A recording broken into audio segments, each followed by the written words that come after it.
뭐 오늘 이게 탑뉴스죠. 역시 헌정사상 처음으로 대법원장 출신 양승태 대법원장이 검찰에 출두했습니다. 참 그 화면을 보면서 여러분들은 어떻게 생각하셨습니까? 착잡하고 이분이 원래 검찰 포토라인에 수고 한마디 하고 들어가잖아요, 보통. 근데 자신이 몸담았던 법원 앞에서 입장을 밝히고, 그리고 법원하고 여러분 잘 아시겠습니다만 길 하나 건너에 검찰청이 있어요. 서초동. 이게 이제 차로 이동해서 검찰로 들어갔습니다. 그거는 제 해석은 그 같은데요. 나는 죄인이 아니다. 왜 검찰 포토라인에 앞에 쓰면 죄인 취급을 받잖아요. 피의자 신분. 뭣도 모르고 무슨 끌려 나온 죄인. 그러니까 나는 죄인이 아니다는 거를 간접적으로 항변한 거 아닌가.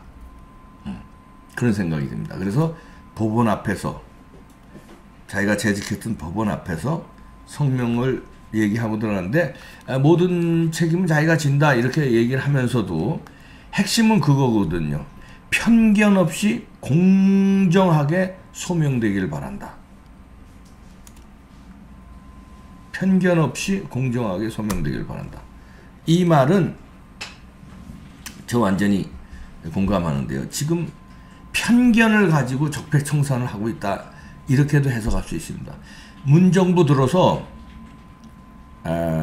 박근혜 정부 시절, 이명박 정부 시절은 사회 악이 많았다. 적폐가 많았다로 보고 있는 거예요. 문정부의 핵심 인사들은. 저쪽 청와대 여기 계시는 분들, 저 밑에서 일하는 검찰에 계시는 분들, 뭐 이런 분들이 그렇게 보고 적폐의 집단이다. 편견을 갖는 거죠. 저쪽은 적폐, 청산해야 될 집단, 우리는 선. 이런 얘기 문재인 대통령 어저께 신년 기자회견에서도 비슷한 얘기 했잖아요. 과거 정부 같으면 무슨 뭐 어쩌고. 그리고 노영민 신임 비서실장에도 과거 음습하면 모를까, 지금은 공명한 정부니까 경제인들 만나시오 하고 명령했는데, 그러자마자 이낙연 총리 이재용 만났죠. 그 얘기는 이따 하고요. 그러니까 그런 편견, 나는 선 너는 악, 이런 편견으로 수사하지 말아라는 메시지를 오늘 양승태 전 대법원장이 하고 들어간 것 같습니다. 저는 아주 할 말 했다고 봅니다. 편견 없이 공정하게 소명되길 바란다. 그러니까 수사도 좋고 다 좋은데 편견 가지고 하지 말아라, 이런 얘기죠. 그렇게 해주길 바랍니다. 지금 검찰에. 만약에 그렇게 했으면 지금 검찰이 이 서슬퍼런 문정부 아래서 편견 없이 수사해지면 그 사람은 후대까지 갈 거 없어요. 바로 정권 바뀌면 영웅됩니다. 그런데 이 정권의 칼춤에 놀아나서 편견을 가지고 또 수사를 하고 올가미를 씌우면 정권 바뀌면요, 때는 때대로 죄는 죄대로 받아요. 그렇게 해서 지금 다 가는 거 아니까 양승태 대법원 다 세우는 거 아니에요? 부메랑 되지 않도록 검찰이 편견 없이 수사해 주길 바랍니다. 양승태 전 대법원장이 그런 마음으로 들어간 것 같습니다. 그리고 뭐 왜 검찰 포토라인에 안 쓰고 법원 포토라인에 섰냐. 전직 대통령들도 검찰 포토라인에 섰는데 지가 뭔데 거기 안 쓰고 법원에 압박을 넣는 거냐 뭐냐 이러고 비판하는 사람 많더라고요. 오늘 아침부터 방송 보니까. 자기들 입맛에는 그렇게 세워서 망신을 주면은 속이 시원하겠죠. 속이 시원한 사람들 많을 거예요. 지금 이봉규 TV를 보시는 분들은 안타까운 분들이 많을 줄 압니다만 저도 안타까웠고요. 왜 나라가 이 모양이 됐지, 이 지경이 됐지 하는 심정이었는데, 반대에 계신 분들은 이야 굉장히 잘하는구만. 그냥 다 보내는구만. 그래 대법원장 예, 에? 간판 가야지. 이렇게 생각하는 국민들도 많을 겁니다. 좌파 시민들.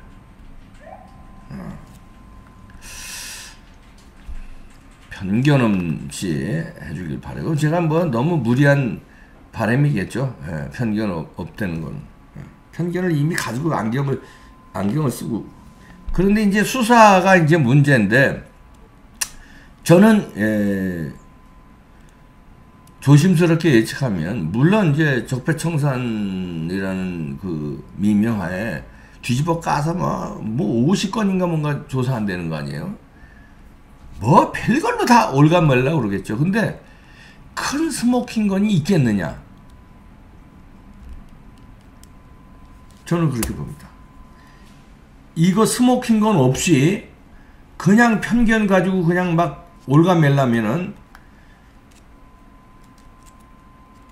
머지않아 내부 폭로자 법원 안에 검찰 안에서 나옵니다. 아, 이거 조사 과정에서요 이런 외압을 받았다, 무리하게 몰아갔다, 무리한 수사로 했다, 내부 고발자 또 나옵니다. 이제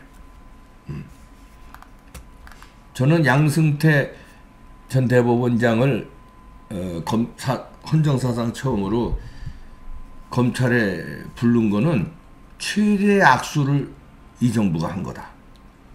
이걸로 인해서 큰 타격을 받을 것이다. 저는 그렇게 봅니다. 스모킹건이 알려지질 않았어요. 지금 있으면 얼마나 이 정부에서 날뛰겠습니까. 그걸로 가지가지로 다 내놓는데 그거 다 별거 아닌 내용이에요. 그걸 그냥 국민들을 호도해가지고 이렇게 마치 뭐 큰 죄 지은 사람처럼 몰아가는데, 제가 뭐 법을 전공하지 않았습니다만 제 느낌으로는 큰 스모킹건은 없다. 네, 봅니다.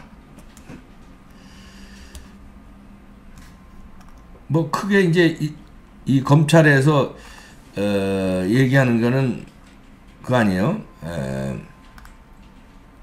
일제 강제징용 손해배상 소송 개입했다 이런 거고, 그 다음에 법관 사찰하고 인사 불이익을 줬다 이런 거고, 법원의 공보 예산을 유용했다 이런 거고, 뭐 헌법재판소 동향 파악을 했다 뭐 이런 거, 뭐 이런 거 한 거 다 직권남용을 했다는 건데, 아무리 눈 씻고 봐도 이거 대법원장이 다 그냥 할 수 있는 내용이에요. 정무적 판단으로도 할 수 있고 사법부 수장으로서 쓱 알아볼 수도 있고. 그럼 이런 거 저런 거 다 안 하면 가만히 있으라는 얘기인데, 그러려면 대법원장이 뭐하러 있습니까? 가만히 아무 일도 안 하고 있으라면, 뭐 이것저것 걱정스러워, 이거 어떻게 되는지 좀 알아볼 수도 있고, 때론 만나서 차 한잔하면서 얘기를 나눌 수도 있고 이런 건데, 그거 다 직권남용이라고 지금 한 거예요. 결정적인 스모킹 거는 제가 생각하기엔 없는 느낌입니다. 거기다가 뭐 이 일부 의혹에 대해서 주범의 역할을 했다, 이 주범 막 이렇게 몰아가요. 그러니까 제가 박사 논문에서 남한과 북한의 리더십을 비교하는데 제도적 요인으로 분석을 했었거든요. 그 중에서 일부 제가 이제 그때 박사 논문에서 판단한 것이, 대한민국의 리더십, 그러니까 정치 리더십은 편가르기 리더십이다 이렇게 명명을 했습니다.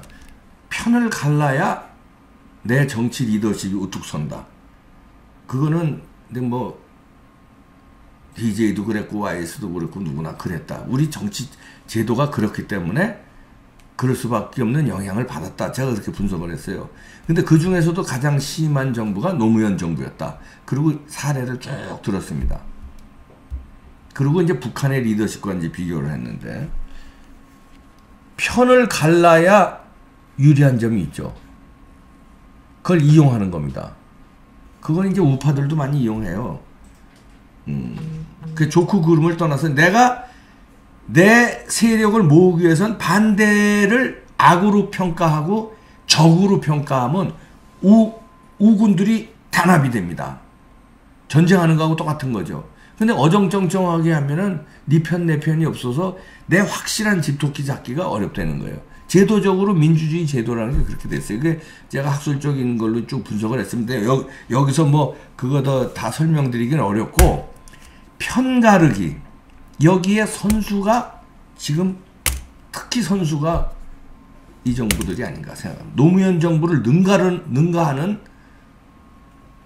최고의 프로 선수들이 지금 하고 있다, 이렇게 봅니다. 그래서 이것도 어떻게 편을 가르냐면 검찰 대 법원의 편 가르기. 네. 검찰 대 법원의 편 가르기 해서 싸움을 붙여서 검찰이 양승태 죽이기에 앞장서게끔 만들고, 법원에서도 또 편 가르기를 합니다. 진보 보수 좌파 우파 편 가르기에서 양승태를 우파 극우 적폐돼야 될 그 세력 이렇게 편을 놓고, 이쪽 편은 법원 안에서도 양심적인 뭐 사법부 뭐 이렇게 또 진보적인 우리법 뭐 연구회 소속 뭐 이렇게 편을 그렇게 또 갈라요.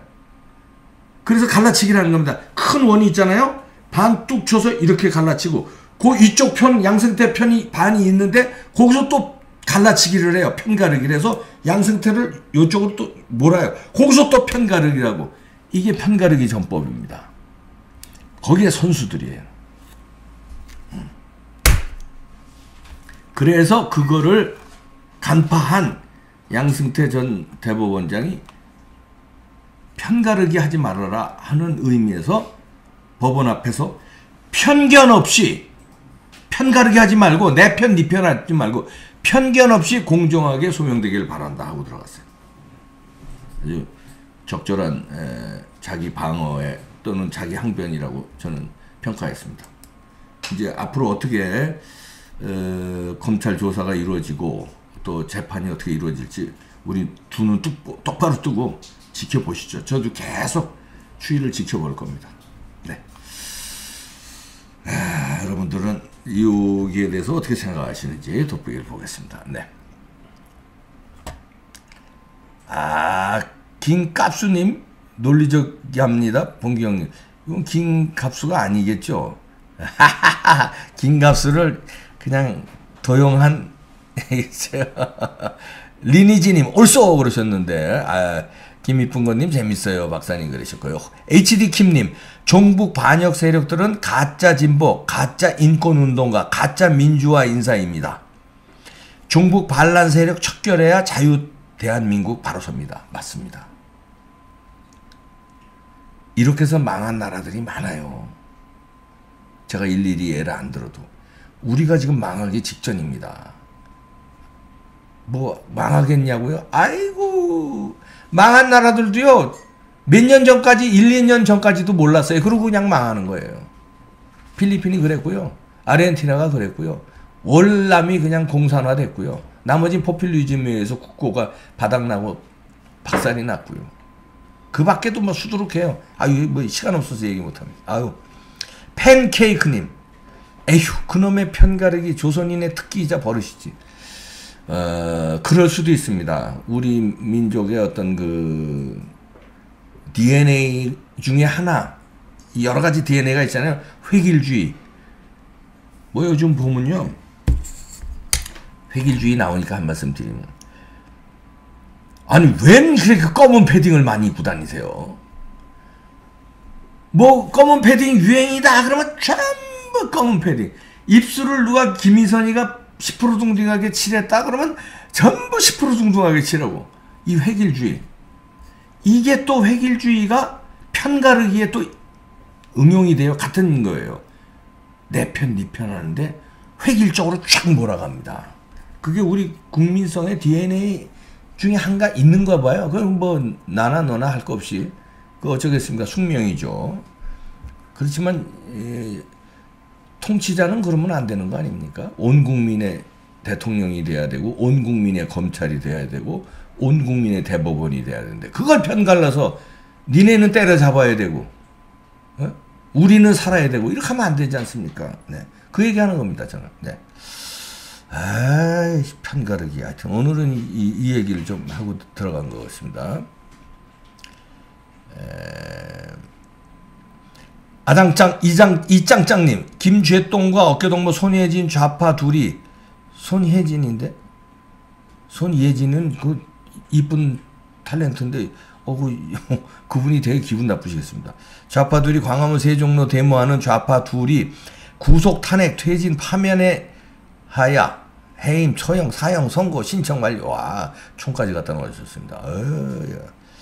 홍딸기 우유 좌파편은 노조 전교조입니다. 그렇죠. 거기 빠진 거 하나 있습니다. 민노총, 그 다음에 우리법연구회, 민변, 이런 분들이 이 좌파 편가르기 하는 분들이 아주 선봉장에 서는 분들입니다. 민노총 그 중에서도 아주 민노총 전교조, 아우 징글징글한 사람들 아주. 예. 야. 제논 킴님, 은희는 은희 똥꼬 쪽쪽, 인희는 은희 똥꼬 쪽쪽. 해석은 안 하겠습니다. 여러분 다 아시죠? 황창노님, 문돌이 신년사분이 대화 해결 불가. 저도 그렇게 느꼈어요.